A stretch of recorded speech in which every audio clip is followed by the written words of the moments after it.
नमस्कार दोस्तों, जय जोहार। मैं रविशंकर यादव स्वागत करता हूं आप सभी का हमारे यूट्यूब चैनल पे। अभी हम लोग पढ़ रहे हैं भारत की अर्थव्यवस्था, और भारत की अर्थव्यवस्था के अंतर्गत हमारा जो टॉपिक है वो है क्या, मुद्रास्फीति। और मुद्रास्फीति के अंतर्गत मुद्रास्फीति क्या होता है, इसके प्रकार, इससे संबंधित अवधारणा, इसका मापन और इसका प्रभाव, इतना हम लोगों ने पढ़ लिया है। पिछले वीडियोस पर आप ये सभी देख सकते हैं। अब हम बात करते हैं कि इसका उपाय, मुद्रास्फीति को रोकने का उपाय। और ये जो रोकने का उपाय होता है ये प्रशासन भी करती है, और एक तरफ कौन करता है, सरकार भी करता है। सरकार भी करती है और एक तरफ कौन करती है, आरबीआई भी करती है। ठीक है, तो हम लोगों ने लास्ट वीडियोस में इसको भी पढ़ा है, उपाय कैसे कैसे प्रशासन करते हैं, संरचनात्मक उपाय को सरकार कैसे करती है, तो ये मांग जनित और आपूर्ति जन्य में भी ये भी कंट्रोल करती है। और उसके बाद हम देख रहे थे आरबीआई की मौद्रिक एवं शाख नीति। और आरबीआई की मौद्रिक एवं शाख नीति के अंतर्गत इस मौद्रिक एवं शाख नीति को कौन जारी करता है ना, एमपीसी मौद्रिक पॉलिसी कमेटी, कब इसका गठन हुआ, इसकी संरचना क्या होती है, कब कब जारी करते हैं, है ना, इन सभी को हम लोगों ने लास्ट वीडियो में देख लिया है। अब हमारे पास जो आया था, हम बात कर रहे थे कि मौद्रिक एवं शाख नीति के अंतर्गत जो उपाय है, उस उपाय में दो प्रकार के उपाय होते हैं।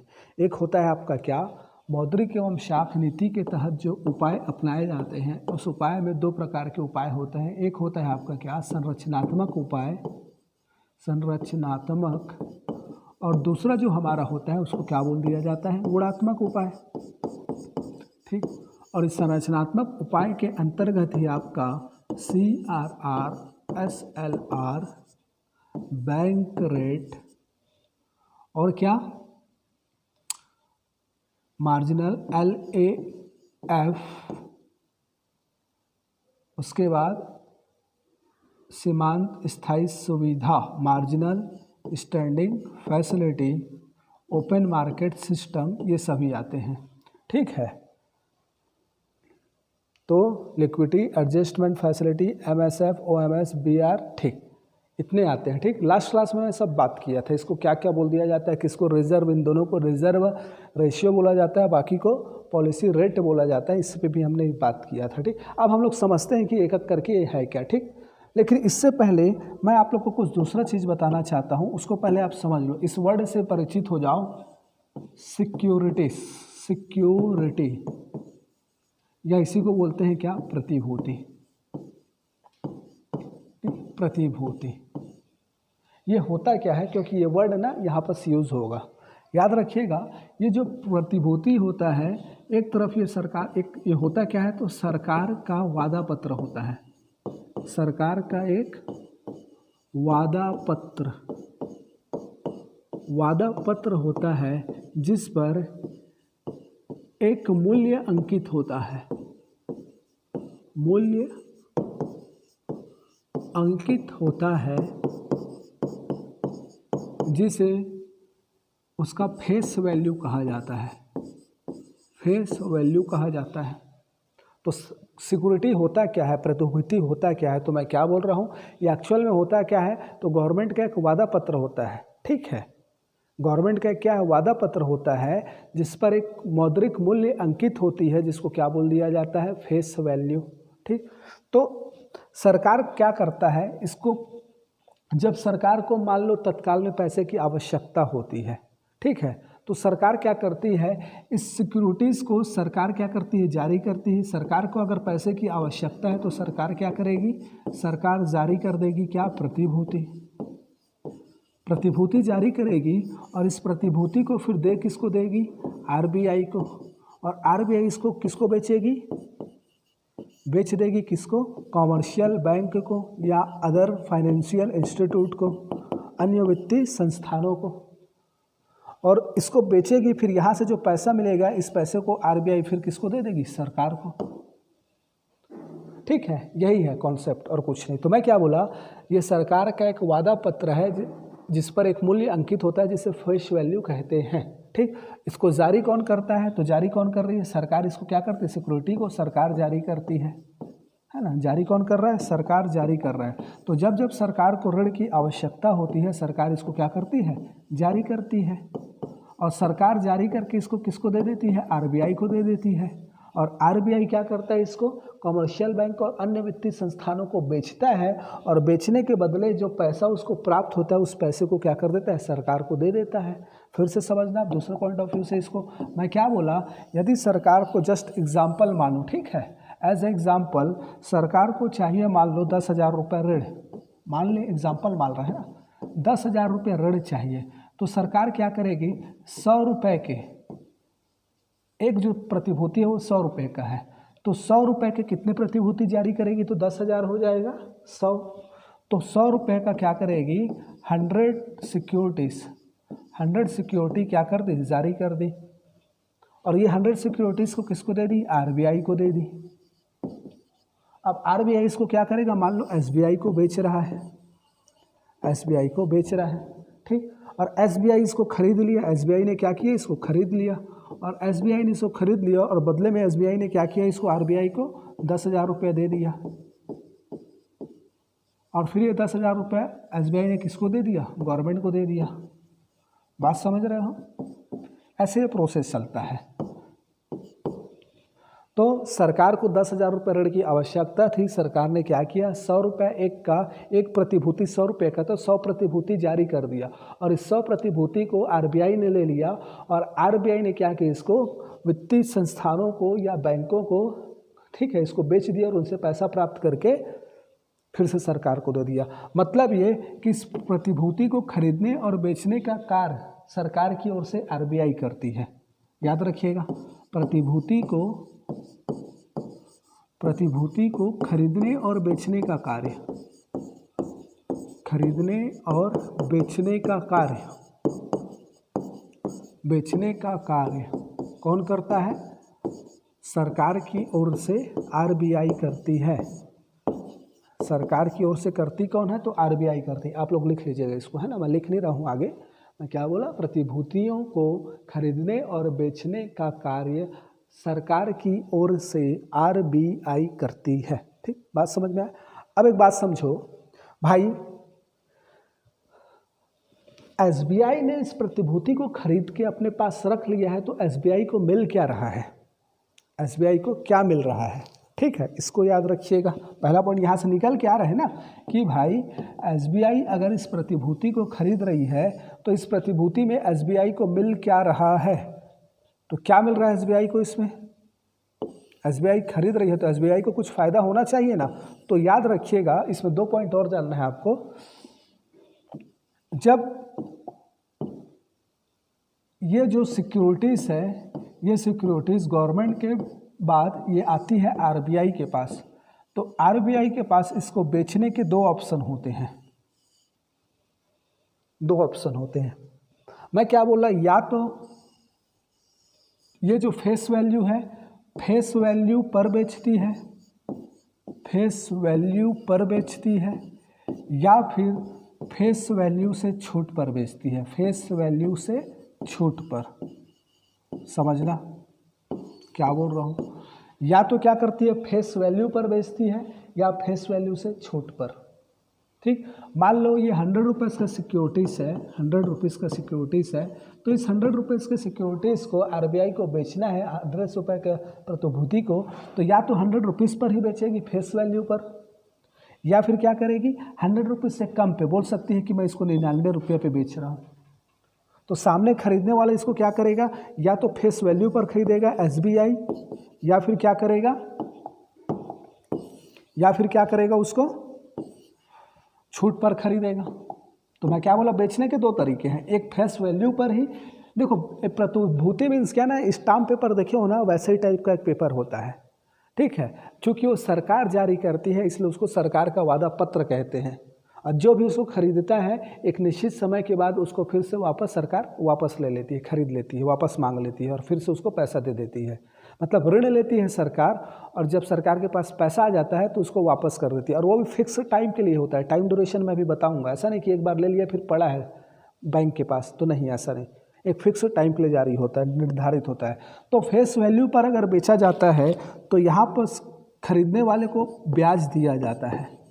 क्या दिया जाता है, ब्याज दिया जाता है।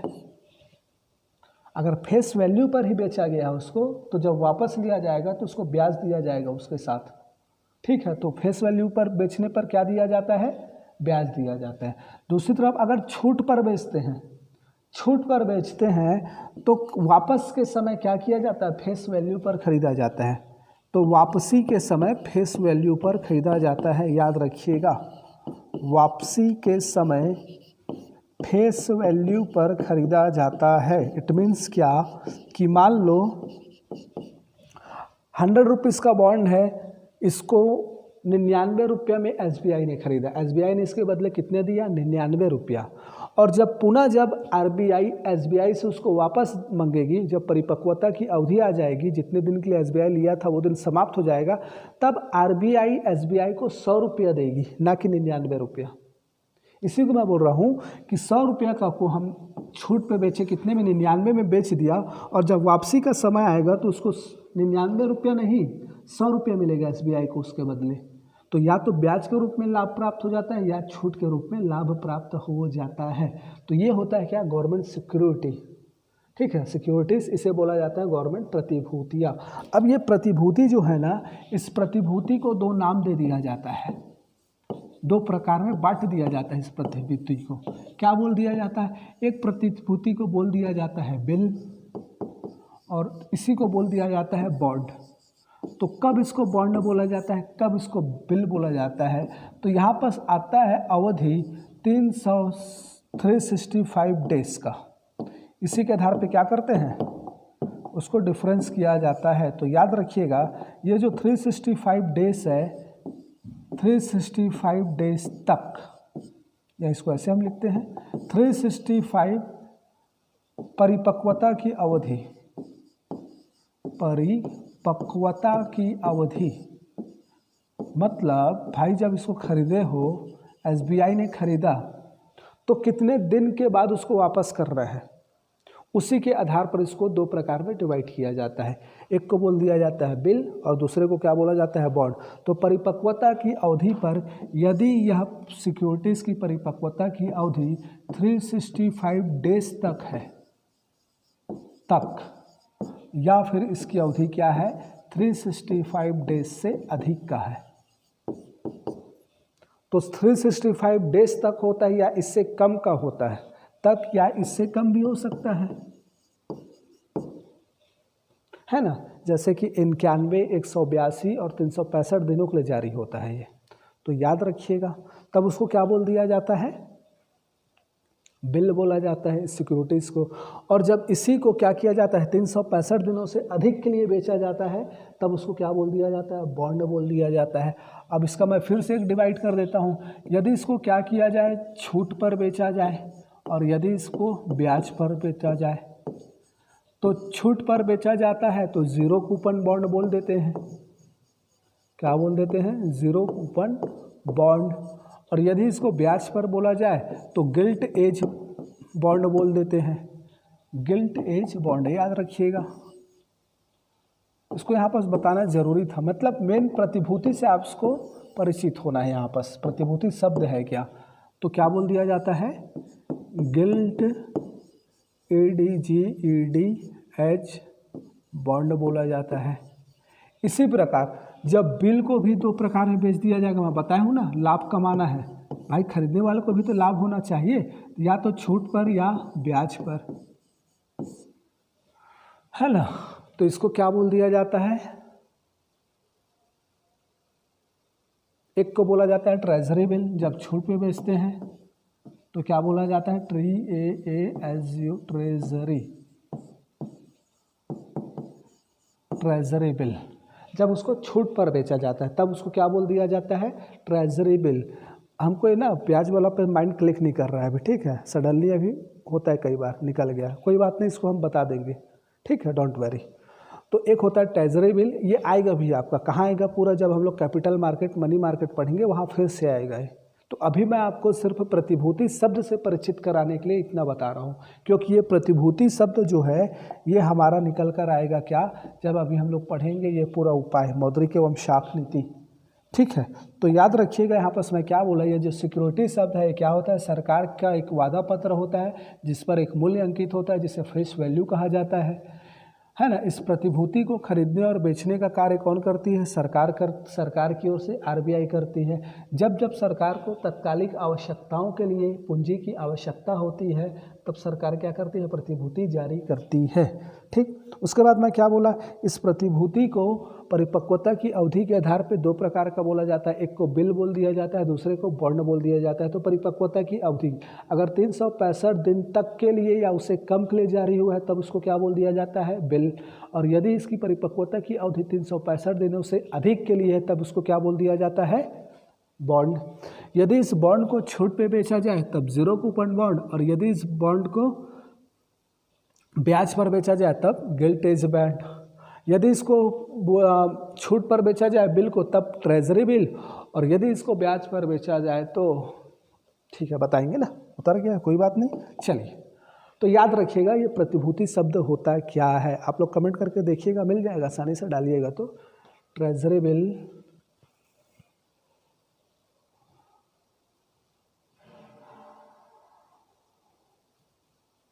हटाओ फिलहाल। चलो, तो हमारा जो मौद्रिक एवं शाख नीति है उसमें सबसे पहले क्या आ रहा है, CRR। चलिए उसको समझते हैं हम लोग। ये क्या होता है, cash reserve ratio, cash reserve ratio. ठीक, और हिंदी में अगर बोला जाए तो नगद संरक्षी अनुपात, नगद संरक्षी अनुपात इसको बोला जाता है। चलिए अब इसको समझिए क्या होता है। बोला जा रहा है ये क्या है, बैंकों की कुल जमा का वह अनुपात। ठीक है, बैंकों की, तो किसकी, तो वाणिज्यिक बैंकों की, वाणिज्यिक बैंकों के, वाणिज्यिक बैंकों की कुल जमा का वह अनुपात, वह अनुपात। तो याद रखिएगा मैं क्या बोल रहा हूँ, बैंकों की कुल जमा का वह अनुपात जिसे वाणिज्यिक बैंकों को, वाणिज्यिक बैंकों को नगद के रूप में, नगद के रूप में आरबीआई के पास जमा करना होता है, जमा करना होता है। तो याद रखिएगा क्या होता है, ये सिंपल सा डेफिनेशन है। क्या बोला जा रहा है, वाणिज्यिक बैंकों की कुल जमा की वह राशि जिसको वाणिज्यिक बैंक नगद के रूप में आरबीआई के पास क्या करते हैं, जमा करते हैं। तो कुल जमा का वह अनुपात, तो वो अनुपात CRR जितना होगा उतना होता है। करंट में 4% है, तो सभी बैंक, जितने वाणिज्यिक बैंक है, कॉमर्शियल बैंक है, वह सभी अपने टोटल उनके पास जितना भी जमा होगा उसका 4% निकाल के आरबीआई को चुपचाप दे देते हैं। ठीक, आरबीआई के पास नगद के रूप में देते हैं ना, नगद के रूप में आरबीआई को दे देते हैं, आरबीआई अपने पास रखते हैं, इसको याद रखिएगा। तो मैं क्या बोल रहा हूँ, इस राशि पर, इस राशि पर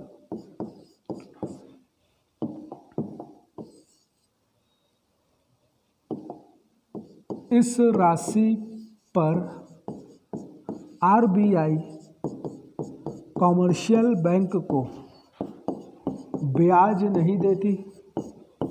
मैं क्या बोल रहा हूँ, कॉमर्शियल ब्याज को, कॉमर्शियल बैंक को ब्याज नहीं देती, और ना ही इसका प्रयोग करती है। तो इसको भी आपको याद रखना है, प्रयोग करती है। तो मैं क्या बोल रहा हूँ, ये जो कॉमर्शियल बैंक आरबीआई के पास CRR के रूप में राशि देते हैं, उस राशि को आरबीआई खुद प्रयोग भी नहीं करती और न उस राशि पर कॉमर्शियल बैंकों को क्या देती है, ब्याज देती है। इस तरह यह राशि या CRR की राशि अर्थव्यवस्था से बाहर चली जाती है। समझ में आ रहा है क्या बोल रहा हूँ, अर्थव्यवस्था से बाहर चली जाती है। बात क्लियर हो रहा है जी? मीन्स क्या, ये जो राशि है जो CRR के रूप में RBI के पास जा रहा है, इस राशि पर ना ही ब्याज मिल रहा है और ना ही RBI स्वयं इसका इस्तेमाल कर रही है। मतलब ये स्टोर होकर पड़ी है एक जगह, तो स्टोर होकर एक जगह पड़ी है, इसका कोई यूज नहीं हो रहा है, इसलिए अर्थव्यवस्था से यह राशि क्या होती है, बाहर चली जाती है। ठीक, समझ में आ रहा है? चलो अब हम लोग इसको पढ़ रहे हैं किस हिसाब से, उपाय, मुद्रास्फीति के उपाय में देख रहे हैं। और मौद्रिक एवं शाख नीति का उद्देश्य क्या है, तरलता की मात्रा का प्रबंधन करना और मुद्रास्फीति को नियंत्रित करना, या फिर आर्थिक समृद्धि का प्रबंधन करना और मुद्रास्फीति को नियंत्रित करना। तो दो चीज़ें आ रही है। अब एक बात समझना, बैंक के पास कुल जमा, इसको पहले समझो, कॉमर्शियल बैंक का जो जमा पैसा है, ठीक है, ये जो कॉमर्शियल बैंक है, कॉमर्शियल बैंक, इसकी जो कुल जमा है, इस कुल जमा का एक निश्चित भाग CRR के रूप में क्या हो रहा है, बाहर हो गया, हट गया, उसको देना पड़ गया। किसको? RBI को। और ये जितना बाहर हो गया इसका कोई यूज़ भी नहीं हो रहा है, कोई प्रयोग भी नहीं हो रहा है। ठीक, अब ये कुल जमा मान लो 100% था और बोल दिया गया CRR 5% है, तो इसमें से 5% निकल गया। अब 5% निकल गया तो इनके पास कितना बचा, 95%। अब इनके पास 95% पैसा है जिसको ये क्या करेंगे, ऋण के रूप में निवेशक और उपभोक्ताओं को देंगे। ठीक है, निवेशक और उपभोक्ताओं को देंगे। ठीक, तो इनके पास बचा कितना, 95% कुल जमा का। अभी मान लो CRR को बढ़ा के MPC जो मॉनेटरी पॉलिसी कमेटी है वो 10% कर देगी, तो 5% और यहाँ से निकल जाएगा और यहाँ पर सब कितना हो जाएगा, 90% बचेगा। बात समझ में आ रहा है? मतलब CRR को जितना ज़्यादा बढ़ाएंगे, बैंकों के पास उपभोक्ताओं और निवेशकों को ऋण देने के लिए उतनी कम राशि बचेगी। और मॉनेटरी पॉलिसी कमेटी CRR को जितना कम करेगी उतना ही ज़्यादा राशि कॉमर्शियल बैंकों के पास उपभोक्ताओं और निवेशकों को ऋण देने के लिए बचेगी। बात समझ में आ रहा है? इस बात को समझो। इट मीन्स क्या, मतलब अगर CRR बढ़ता है, इट मीन्स मैं बोलना क्या चाह रहा हूँ, यदि CRR ये क्या होता है, बढ़ता है, और यदि CRR कम होता है, तो CRR बढ़ता है तो बैंकों की जमा राशि,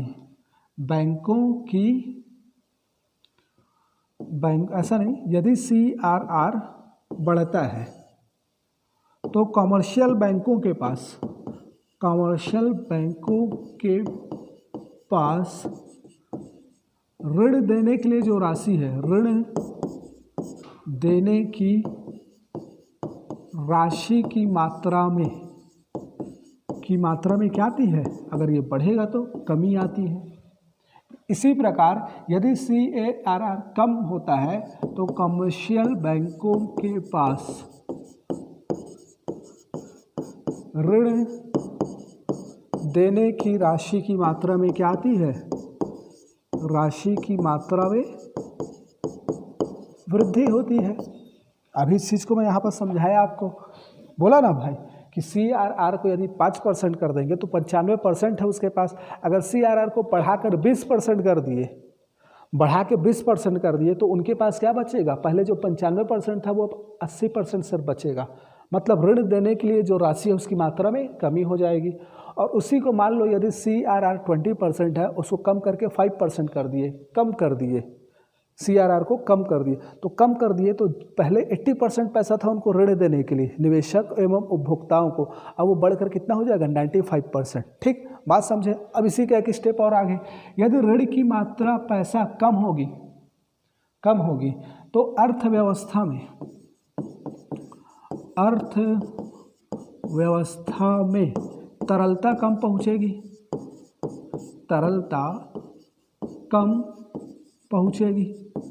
बात समझ में आ रहा है? अगर भाई मात्रा कम है तो कम ऋण देगी वो, अब कम ऋण देगी तो अर्थव्यवस्था में कम पैसा पहुंचेगा, और यहाँ पर क्या हो जाएगा, अर्थव्यवस्था में अगर ये कंडीशन है तो अर्थव्यवस्था में ज़्यादा पैसा पहुंचेगी, अर्थव्यवस्था में तरलता अधिक पहुंचेगी, तरलता अधिक पहुंचेगी। बात क्लियर हो रहा है? अगर CRR में कमी लाती है तो कमर्शियल बैंकों के पास ज़्यादा पैसा बचेगा ऋण देने के लिए, और अर्थव्यवस्था में ज़्यादा पैसा पहुँचेगा, तरलता ज़्यादा पहुँचेगा। यदि CRR में वृद्धि करती है तो ऋण की राशि प्रदान करने के लिए कमर्शियल बैंकों के पास पैसा कम हो जाएगा और अर्थव्यवस्था में कम पैसा पहुँचेगा। बात क्लियर हुआ? इसको समझ गए? इट मीन्स क्या? अब हम आते हैं फाइनली मुद्दे पे। अब दो कंडीशन, CRR को लेके दो कंडीशन। अब यहाँ पर पहला कंडीशन मैं बोल रहा हूँ, यदि मांग जनित मुद्रास्फीति को नियंत्रित करना है, यदि मांग जनित मुद्रास्फीति को नियंत्रित करना है, मांग जनित मुद्रास्फीति आई है अर्थव्यवस्था और स्फीति को क्या करना है, नियंत्रित करना है, नियंत्रित करना है। इसी को मैं बोल सकता हूँ क्या, तरलता की मात्रा को क्या करना है, कम करना है। मांग जनित मुद्रास्फीति कब होती है, जब तरलता की मात्रा अर्थव्यवस्था में बढ़ जाती है, तो तरलता की मात्रा को क्या करना है, कम करना है। ठीक। दूसरा कंडीशन, यदि अर्थव्यवस्था में आर्थिक समृद्धि को बढ़ावा देना है, आर्थिक समृद्धि को बढ़ावा देना है, या फिर इसी को मैं क्या बोल सकता हूँ, दूसरे शब्दों में क्या बोल सकता हूँ, तरलता की मात्रा में वृद्धि करना है, तरलता की मात्रा में वृद्धि करना है। तो ये दो कंडीशन है ना, ये कंडीशन को समझना है, इसी से क्वेश्चन जनरेट होता है। तो मैं क्या बोला, यदि मांग जनित मुद्रास्फीति है, मतलब अर्थव्यवस्था में तरलता ज़्यादा है और तरलता को क्या करना है, कम करना है, तब CRR को क्या करेगी, MPC मॉनेटरी पॉलिसी कमेटी घटाएगी या बढ़ाएगी, तब CRR इसमें क्या करेगी, और इस कंडीशन में तब CRR में क्या करेगी। तो यहाँ पर देखो मैं बता चुका हूँ सिंपल, इसीलिए मैं इतना समझाया यहाँ पर कि भाई तरलता की मात्रा में कमी कब होगा, कमी जब CRR को बढ़ा देगी, CRR को बढ़ा देगी तो ऋण देने के लिए कम पैसा बचेगा, और कम पैसा बचेगा तो कम तरलता पहुँचेगा। ठीक। और इसी प्रकार तरलता की मात्रा को बढ़ाना है, तरलता की मात्रा में वृद्धि करना है तो CRR को कम कर देगी, CRR को कम करेगी तो कमर्शियल बैंकों के पास अधिक पैसा होगा, ऋण देने के लिए मात्रा के लिए अधिक पैसा होगा। बात समझ में आया? तो इसी चीज़ को यहाँ पर आपको बता देना है कि क्या भाई, यदि मुद्रास्फीति को नियंत्रित करना होता है, तरलता की मात्रा में कमी लानी होती है, तब CRR को बढ़ा दिया जाता है, और यदि आर्थिक समृद्धि को बढ़ावा देना है, अर्थव्यवस्था में तरलता की मात्रा कमी हो गई है, निवेश नहीं हो पा रहा है, तो अर्थव्यवस्था में तरलता की मात्रा को बढ़ाना है, ज़्यादा पैसा पहुँच वाला है, तब क्या कर दिया जाता है, तब CRR में कमी कर दी जाती है, ताकि अधिक से अधिक पैसा ऋण के रूप में लोगों के पास पहुँचे। ये आपका हुआ कॉन्सेप्ट, टोटल कॉन्सेप्ट। किस चीज़ का कॉन्सेप्ट? पूरा CRR याद रखिएगा। ठीक है, तो चलिए आज की क्लास में यही समाप्त करता हूँ CRR पे।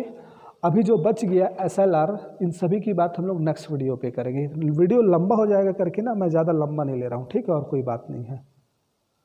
चलिए ठीक है, तो नेक्स्ट की बात है, नेक्स्ट कॉन्सेप्ट की बात कल करेंगे। CRR आप लोग को समझ में आया, प्रतिभूति समझ में आया तो कमेंट करिएगा, लाइक करिएगा, वीडियो शेयर करिएगा, चैनल सब्सक्राइब करिए। कोई डाउट होता है तो बिल्कुल कमेंट करके पूछिए, हम आपको बिल्कुल हर डाउट क्लियर करवाएंगे। ठीक है, चलिए ठीक है, धन्यवाद।